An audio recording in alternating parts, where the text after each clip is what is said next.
Hi everybody and welcome to First Chapter Friday. Today we are reading The Miscalculations of Lightning Girl by Stacy McAnulty. And we're going to start with the first chapter today. I'm not sure, I tried my best to make sure that you could see the words, but I don't know if that's going to work so well. I don't know how I did it before, I just kind of forget. Let's see though.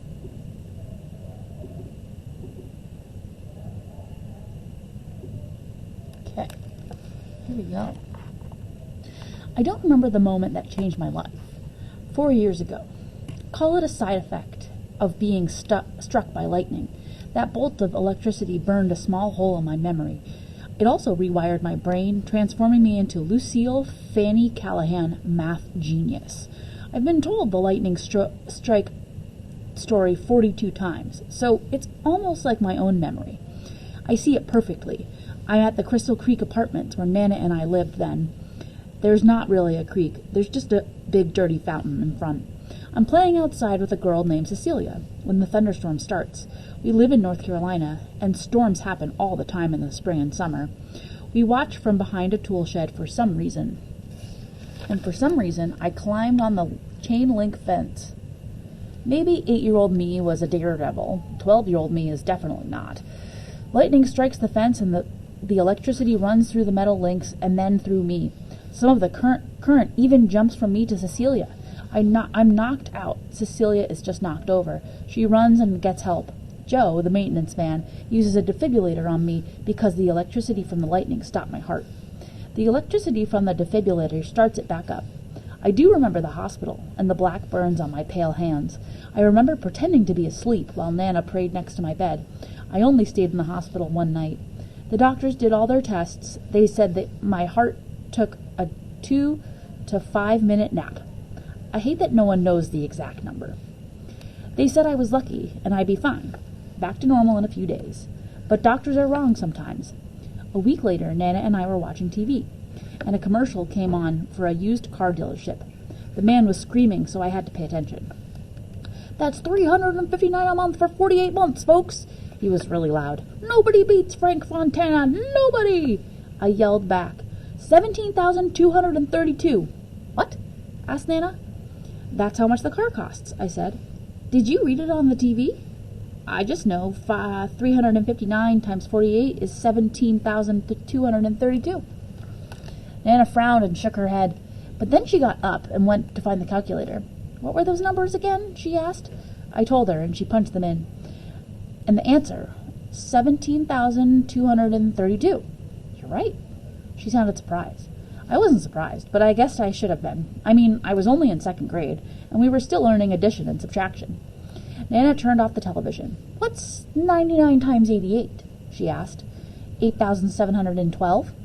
"Can we have McDonald's for dinner?" I asked. Nana ignored me and asked another math problem, and then another. She kept using bigger numbers, more digits, but it never got harder. The doctors called my condition acquired savant syndrome. Savant means that my math skills are far beyond normal, and acquired means I wasn't born with this wacky ability. I got it because I was holding a metal fence during a lightning storm. Cecilia didn't get any special powers. We stopped being friends soon after that. I was busy trying to understand my new brain, and in the fall, Nana and I moved. Acquired savant syndrome is caused by a brain damage. I can't say that in front of Nana. She thinks it's a miracle. My Uncle Paul likes to think of it as a superpower. Something from a comic book or a movie, but really, I'm brain damaged. Part of my left lobe has been turned off, and now my right lobe works overtime. My condition is really rare. I've never met anyone with it. It's even rarer in females, and super rare in kids. One of my doctors, Dr. Emily Bari, specializes in savant syndrome. She works with a lady who can make a drawing so realistic it looks like a photo, and with a guy who can speak any languages after hearing it only a few times. I'm her only acquired savant patient. Years ago, Dr. Bari did have a guy who, after hitting his head on the bottom of a swimming pool, could suddenly play the piano.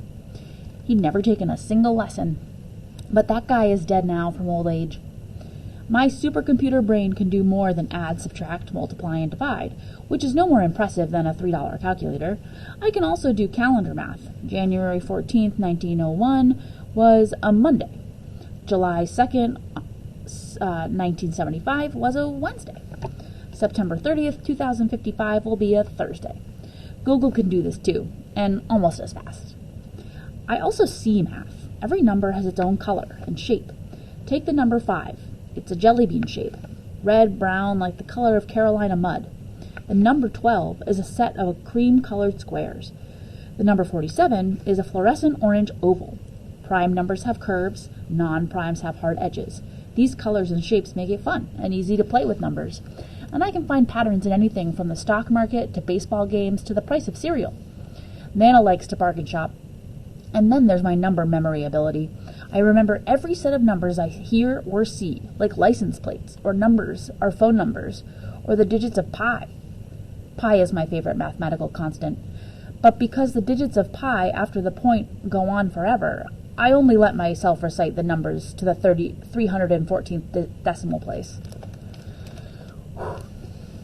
Pi equals 3.141592653388417991693238809751044592307237,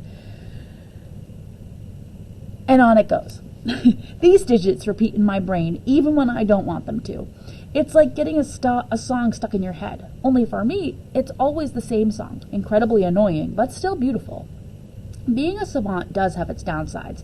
Like the guy who hit his head on the pool and could play the piano, he was blind after the accident. I'm not blind, but I do have my own issues.